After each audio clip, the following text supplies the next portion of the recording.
desde que había sido fundada.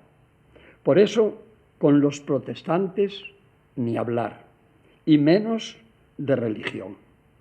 Los que tenemos algunos años, bastantes en mi caso, recordamos el trato que se daba a los pequeños núcleos protestantes que se habían establecido en España ya desde el siglo XIX y que proliferaron un poco más después de la Guerra Civil. Y esta actitud no era solo de España. Yo la viví, naturalmente atenuada, en una parte católica de Alemania, en la Westfalia, donde estaban marcadas las familias que los domingos no acudían al culto parroquial. Era fundamentalmente católica, porque iban al Gottesdienst o servicio de Dios que se tenía en una villa cercana, en Barendorf, donde yo residía muy cerca en un monasterio benedictino. Trato con los protestantes el imprescindible, solo para mantener una buena relación de vecindad, pero fuera de eso despachaban la relación con ellos haciendo un gesto de reprobación con la mano y diciendo las palabras schrecklich, evangelische, cosa mala, evangélicos. Esta situación, ya minorada en los ambientes más cultos, pudo darse por terminada con la elección para el pontificado del Papa Juan XXIII, ya queda muy atrás, que en su alocución a los cardenales, aún antes de presentarse al pueblo en el balcón central de la Basílica de San Pedro, dijo más o menos estas palabras: abrimos los brazos a los hermanos que un día abandonaron la Iglesia y les decimos que si quieren volver a la casa paterna, los acogemos de verdad y que la encontrarán limpia y arreglada, mejor que cuando la dejaron. Esto tendríamos que evaluarlo nosotros ahora. Pensaba probablemente el Papa Juan XXIII más en la Iglesia oriental, donde él había sido nuncio, en Bulgaria y en Turquía, pero surgió también efecto entre los protestantes, que ya habían intentado establecer un diálogo ecuménico, la Unión Católica de las Iglesias, que se encargó de reanimar y reorganizar el Concilio Vaticano II. Y en estas estamos. Este año 2017 es el primero en que se unen o nos unimos protestantes y católicos para conmemorar con diferente intensidad de expresión la fecha clave de la inauguración del luteranismo. Como producto de esta unidad, apareció el año pasado un documento conjunto de la Federación Luterana Mundial y del Pontificio Consejo para la Promoción de la Unidad de los Cristianos, que lleva por título Del conflicto a la comunión. Lo tengo en la cartera, simplemente para que lo vean. Pásame. No, lo tengo aquí delante. Es este. Del conflicto a la comunión. Conmemoración conjunta luterano-católico-romana de la Reforma en el 1217. Informe de la Comisión Luterano-Católica sobre la unidad.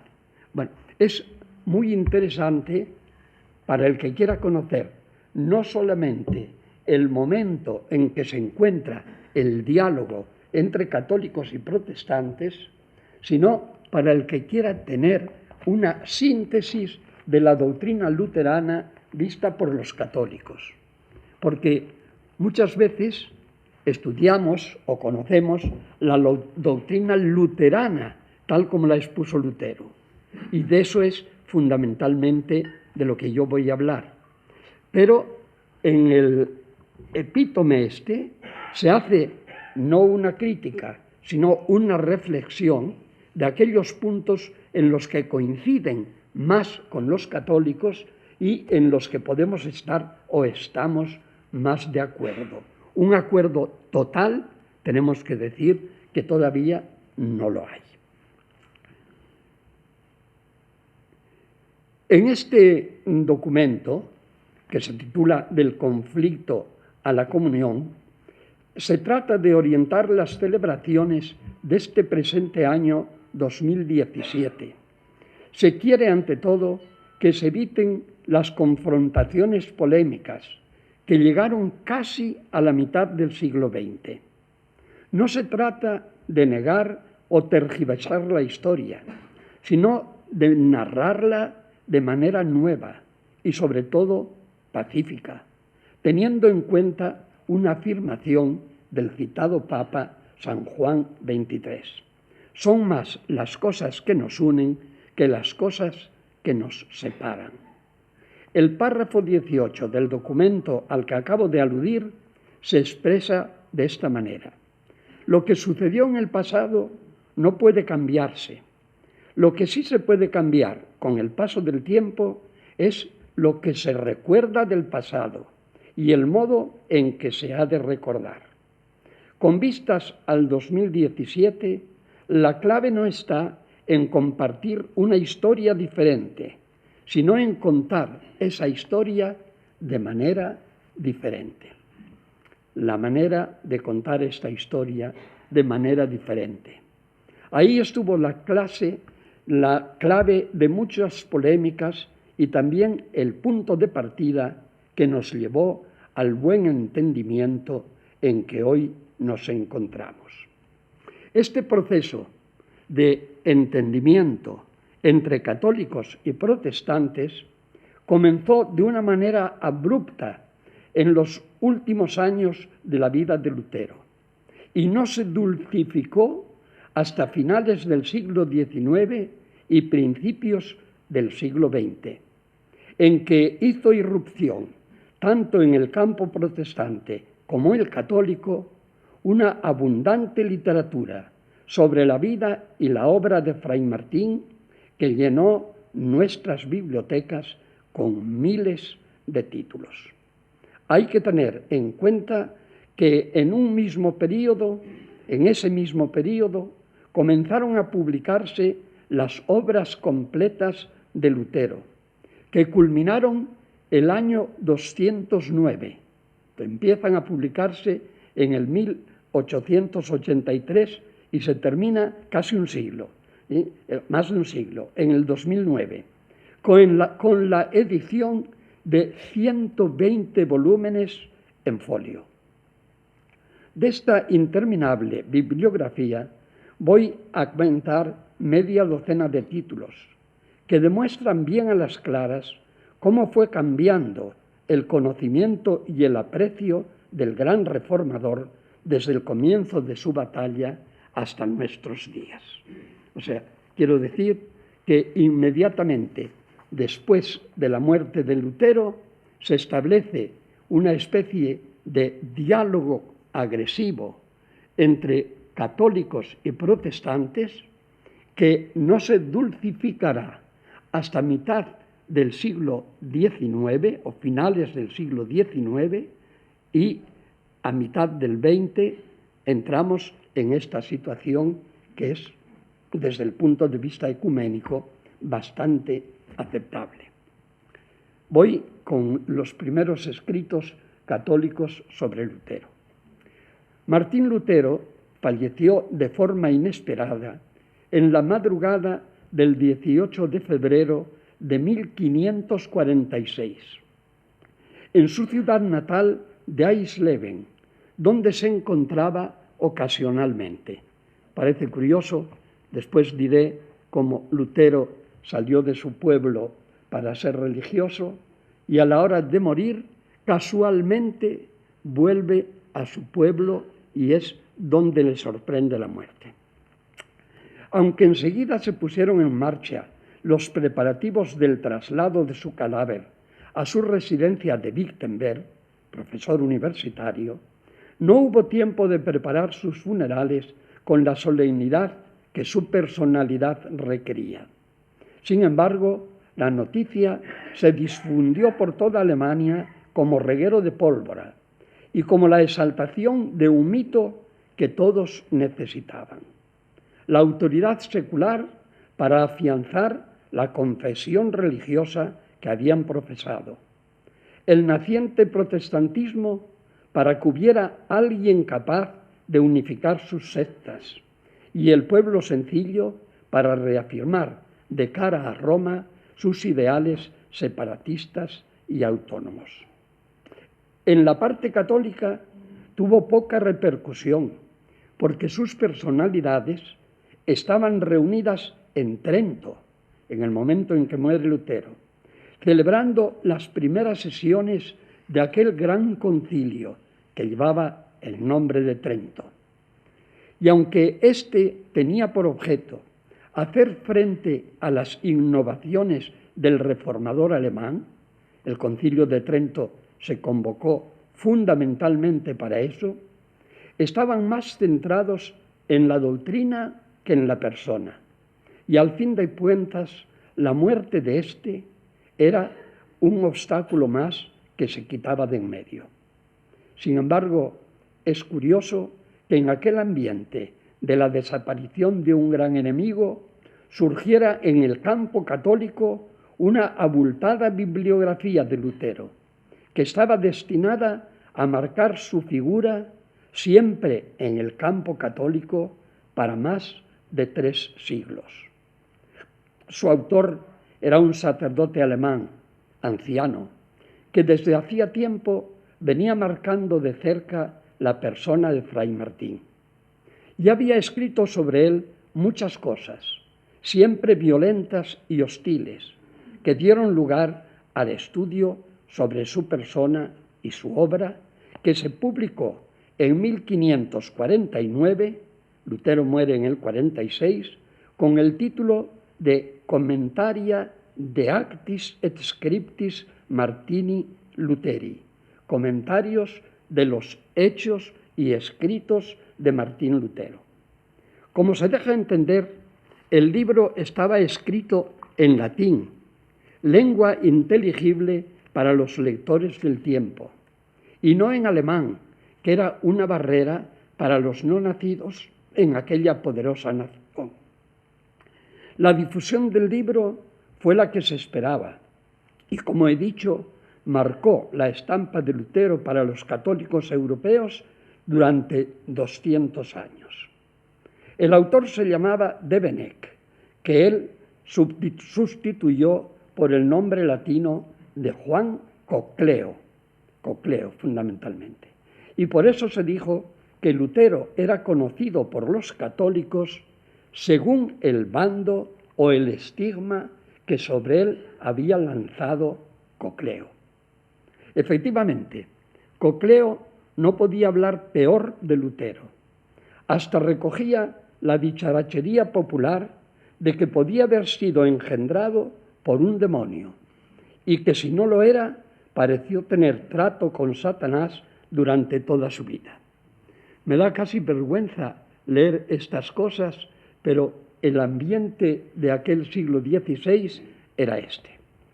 Creo que el padre Ricardo García Villoslada sintetiza bien las tesis cocleanas en este párrafo que me parece oportuno citar. Cocleo, dice Villoslada, reconoce la superioridad de su talento, de la de Lutero, pero le niega íntima y sincera religiosidad. No entiende su verdadera psicología y los problemas espirituales que atenazaban su conciencia. Para Cocleo, el alzamiento de Lutero contra las indulgencias se explica por una triste y miserable rivalidad frailesca de agustinos, Agustino era Lutero, contra dominicos, que era su opositor Juan Tetzel. Es lo que acaba de decir María Jesús en su presentación. El reformador, tal como aparece en esta historia, siempre la de Cocleo, no está desprovisto de cierta grandeza humana, pero en el aspecto moral es abominable. Sigo citando Villoslada. No por su lujuria, Cocleo no le acusa sino de su matrimonio sacrílego con una monja. Después, al final, hablaré un poquito de esto. Sino por su orgullo y soberbia, por su ambición, por su hipocresía, por su iracundia, por sus blasfemias contra el Papa y los santos.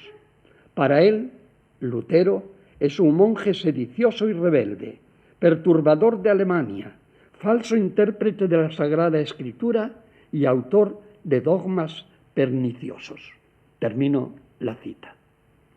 No está mal, si tenemos en cuenta que Villoslada no recoge todos los epítetos de Cocleo y que yo todavía he limado algunos de los recogidos por él.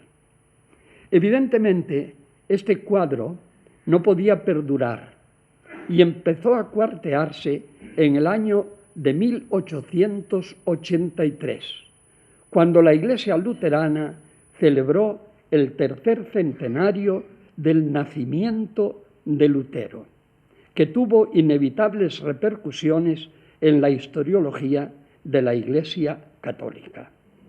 La separación de Cocleo no se verificó abruptamente, pero se pusieron los pilares para que se abordara con estudio et sine ira, es decir, con investigación y sin odio, la verdadera figura del reformador alemán.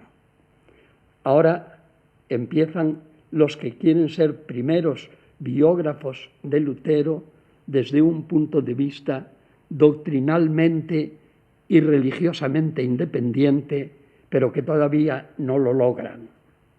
El primero en abrir brecha fue un padre dominico de origen belga, pero de nacimiento tirolés, es decir, un hombre de gran energía y de gran temperamento, que publicó en el 1903, 20 años más tarde, un grueso volumen que llevaba por título Luther und Luthertum in der ersten Entwicklung, es decir, Lutero y el luteranismo en su primer desarrollo.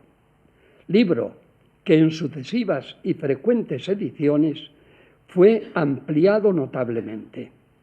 Su autor se llamaba Enrique Susson Denif, conocido simplemente por Denifle, como yo lo citaré en adelante. Era este un fraile dominico que poseía una amplísima formación literaria, y de aquí viene su triunfo. Era doctor honoris causa de muchas universidades de Europa y pertenecía a las principales academias histórico-teológicas de diferentes países.